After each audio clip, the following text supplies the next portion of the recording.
નમસ્કાર દોસ્તો, હાલ ગુજરાતભરમાં ગ્રામ પંચાયતોની ચૂંટણી છે તે ચાલી રહી છે અને આવનારા દિવસોમાં તેનું મતદાન થવાનું છે.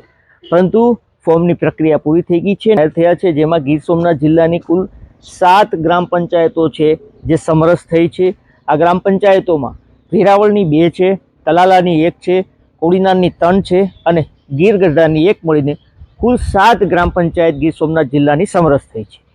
વેરાવળમાં છાપરી અને સૌની આ 2 ગ્રામ પંચાયત સમરસ થઈ છે. તલાલાની અંદર રસુલપરા ગામ છે, ત્યાં સમરસ થયું છે આ રસુલપરા ગામ.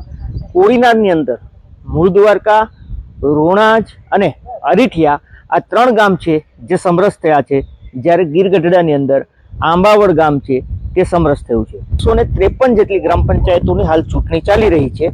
આ ચૂંટણીમાં 7 ગ્રામ પંચાયત છે જે સમરસ થઈ છે અને આ તમામ ગ્રામ પંચાયતોને અભિનંદન આપવામાં આવી રહ્યા છે. ધન્યવાદ.